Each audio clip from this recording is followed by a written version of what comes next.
I the a-hole for kicking my sister-in-law out after she threw away most of my single-use baby products and even formula? I'm 19 female. I have a 3-week-old baby girl. I do still live with my parents, but since I pay rent equally, they say I can have just as much of a say in who comes and goes from the house as they do. I've never actually taken advantage of this rule until recently enough. I have a brother who's 26 and his wife is 24. They're crunchy parents to an 8-month-old. Basically what that is, freaking stupid. They use reusable wipes/nappies. Think formula is the epitome of evil. Baby wearing, the list just goes on. While I'm the complete opposite. Pacifiers, supplementing with formula due to low supply, disposable wipes and nappies. They are completely against the products I use. It often give me things like sister-in-law's milk in bags, disposable nappies their little one has grown out of, etc. I've used some, but it's not really my cup of tea.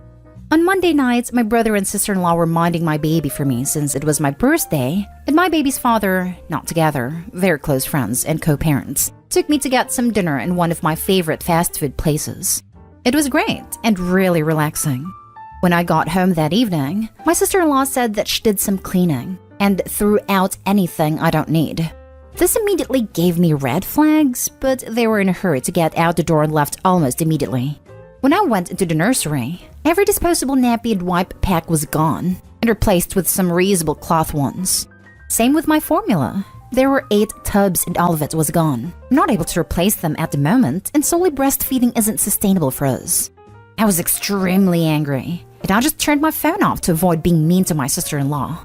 Then she and my brother came over yesterday to collect something they forgot, and that was when I confronted her. I told her she has to replace everything she dumped, which she said she can't afford to. I said fine, just get out and don't come back until I've been reimbursed or everything is replaced with the original items. My brother thinks I'm being a massive a-hole, and he's on his wife's side. Our parents think I'm being completely reasonable here, but they think telling her essentially not to come back is taking it too far. Am I the a-hole? Now for the top comments. Not the a-hole. Throwing away unused disposable diapers is even worse than using them and throwing them away. They're still going to the same place, but have now doubled. Formula is expensive, and you say you're supplementing. Your baby's still getting breast milk, but needs a little more. That's why formula was created. Your sister-in-law was way out of line. Even if she doesn't agree with your parenting style, she has no right to sabotage it. It's the baby that will suffer. She needs to replace it all or give you the money to replace it. I'm actually using formula around 80% of the time. Baby gets breastfed 1 to 2 times a day, and even after that, sometimes a bottle is needed because I simply just can't produce much. Any amount of breast milk is a wonderful gift to your baby. Keep up the great work and don't let your sister-in-law get you down.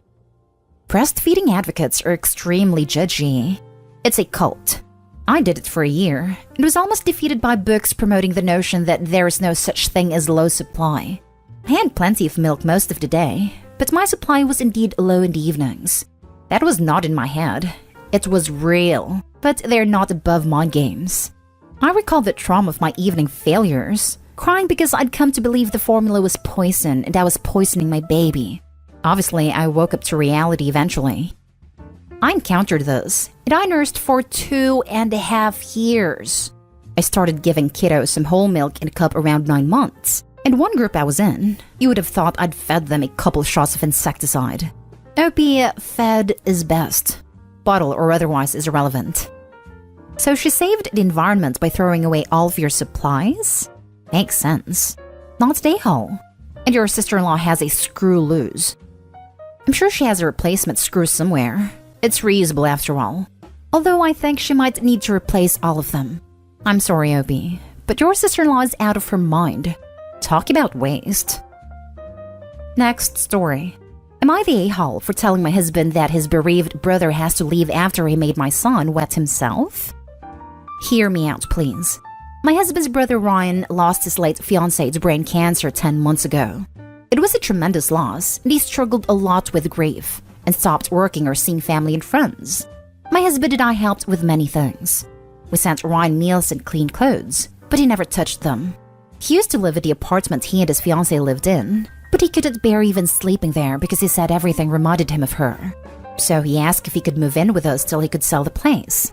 Ryan's got better after staying with us, but recently Ryan's been keeping the bathroom busy for periods of time at day and especially at night. There were times when me, my husband, my 7-year-old son needed a bathroom and it wasn't available. Ryan would walk in, lock the door, and stay there for some time. Don't know what he's doing in there and it's not my business. I never ask, but politely ask to not keep the bathroom busy at night because my son frequents the bathroom at night and should find it available, or at least if he was using it, and my son knocked, then it's a sign my son needs to go. He said he understood. But Monday at 2 in the morning, my son woke me up saying he needed a bathroom but his uncle kept it busy, resulting in him wetting himself after he tried knocking and waiting for 10 minutes. He said he told his uncle he needed a bathroom to pee, but his uncle told him to hold in a little longer.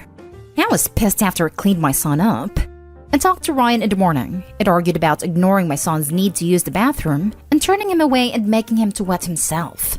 Ryan said my son could have held it in for a few minutes, and that my son must suffer from medical condition to wet himself like that. My husband said it was no big deal. But I told him this is affecting my son's life, and his brother needed to either stop blocking the bathroom or go stay somewhere else. He shamed me for treating his bereaved brother this way.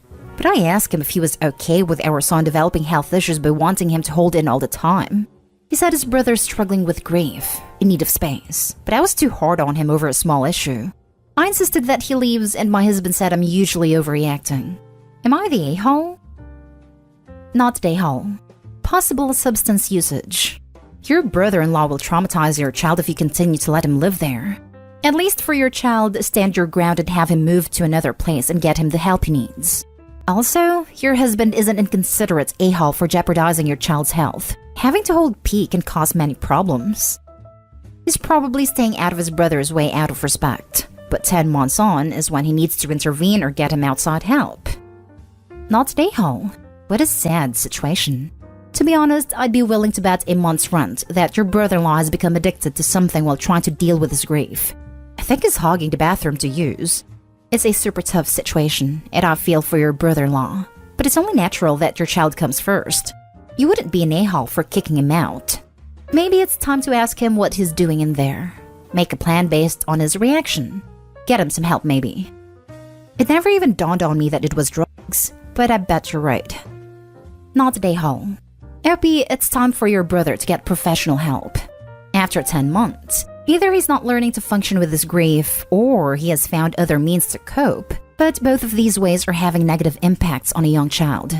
Your son does not deserve to live like this, not to mention the emotional and psychological impacts this will have on him if he continues to be denied access to a bathroom until he urinates on himself as a potty-trained child.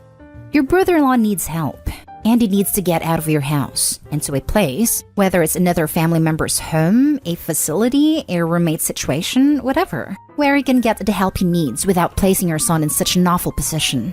Your husband needs to get on board. You are not overreacting. Physical too.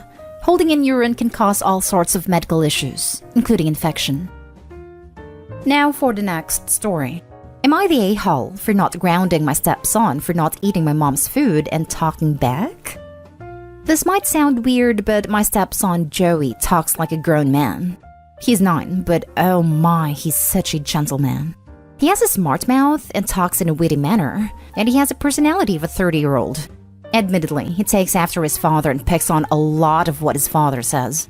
Another thing I noticed is that he tends to act protective of his dad. How do I explain it? For example, when my husband introduced me to him first time, he told me to take care of his dad and not make him cry. My response was to laugh, but felt a bit intimidated, honestly. So, Joey brings his own meals that his dad cooks for him when we visit my parents on the weekend because of his allergies.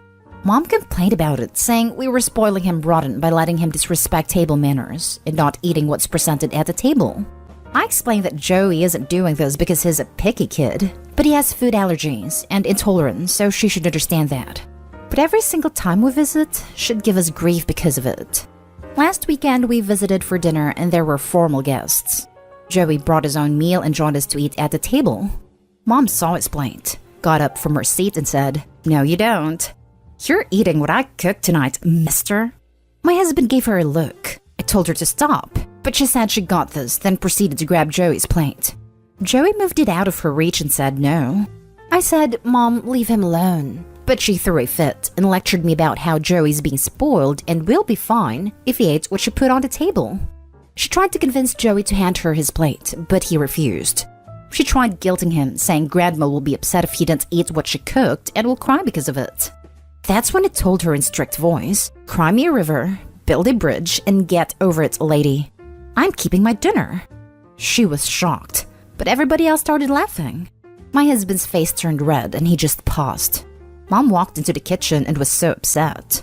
She lost it after the guests left and said Joey was behaving like a spoiled brat with his god-awful, slick attitude and talk-back nonsense. She demanded I step up, get a grip, and start showing him consequences by giving him a punishment for what he said/did.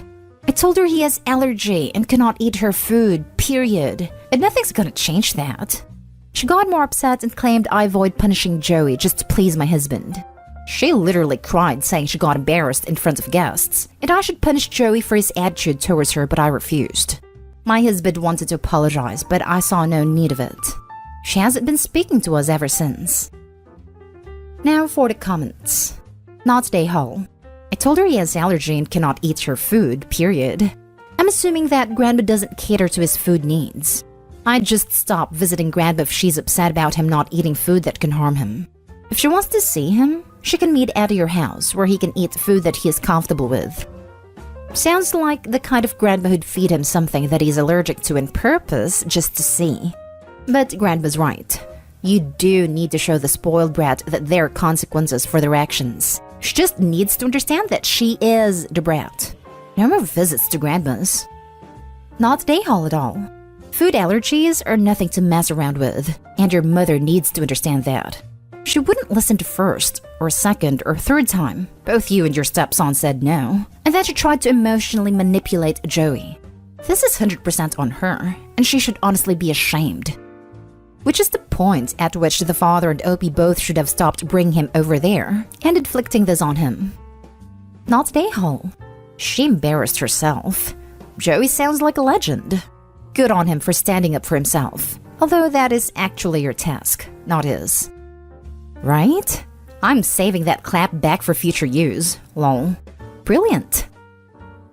Last story is titled, Am I the a-hole for buying my sons matching gifts and not getting anything for my stepchildren? I married my husband 15 years ago. He was no longer with his kid's mom. They were never married, had their first kid senior year of high school and stayed together for 5 years. Ever since we said I do, things have been rocky. My stepkid's mom ended up being left at the altar, and it made her bitter toward me and my husband. To make our lives just as hell as hers, she started to alienate the kids from us, would encourage them to run away when alone with me, tell people I had kidnapped them, etc. Would tell them I had been the other woman who seduced their dad and made their family break up, etc. It lasted for 3 years, and that's when the kids eventually came into our custody and she was ordered to attend therapy and parenting classes. 2 years later, she started getting weekends again, and then parenting time was back 50-50. But she resumed her crap talking. What makes it worse was even with them living with us full-time, having them in therapy and doing family therapy, the kids still believed everything they had been told. We had 2 kids of our own during all this, our boys, and my stepchildren never accepted them as their brothers. Then when they were all teens, they decided to spend most of the time with their mom. It was tough to see how things had gone, but we had to accept it. My stepkids are now 23, 21, and 18, and my boys are 7 and 5. The youngest one graduated high school this summer. That was when the kids got together to tell my husband that they were having a dinner for the youngest's graduation, but I was not welcome and neither were our boys. That there was no place in their lives for us and we were not welcome to try and play a part anymore. It was upon reading that when I decided I would just be done. No more open to anything or hoping for more while accepting their boundaries. I would just be done. And after that, I went out and I got my boys a gift I had wanted to get for a while. They're little matching items that I want to give them someday, but I'm not sure when yet. Each item has a personal message from me to them on it. My husband knew about it. One day, my sister-in-law was over to borrow a pair of earrings, and she found a gift while helping me search. She then told her parents, my husband's parents, and the 3 of them confronted me and said I should have bought something for my stepkids too. That while things are bad now, I have been a mother figure in their lives since they were young, and I shouldn't give up on our relationship. And not getting anything makes it a certainty that things will never get better. My husband told them I don't need to keep getting crapped on. But are they right? Am I the a-hole? If you and your children are not welcome, then neither are your gifts. Not the a-hole. The stepkids are all now legally adults. And while it's sad and disappointing they've chosen to entirely exclude their stepmother and half-brothers from their lives, they're allowed to do that. And it sounds like Opie and her husband are in agreement that if they want nothing to do with her and the kids, fine. But she is under no obligation to try and be nice anymore either. So long as the husband and Opie are still on the same page about their relationship with each other and with their 2 boys, it's now the husband's job to figure out how to handle his adult children. Not the a-hole. I don't even think it's about your needing or not needing to treat the kids equally or any history. The stepkids are now adults and have enacted boundaries. In my opinion, respecting that includes gifting. First of all, if all the kids were bio kids and the family dynamic was fine, I still would not expect 2 children who are 5 and 7 to be treated the same 3 adult men. Who would? Second, yes, they all decided jointly the Opie is not a part of their family. Okay, that means she has no obligation to do anything for them. Not the a-hole. If the stepchildren had been younger and closer in age to your kids, I would judge differently. But since they are adults and have informed you that you have no place in their lives, there's no way you could be the a-hole here. My husband told them I don't need to keep getting crapped on. He sounds like a smart guy. Not the a-hole.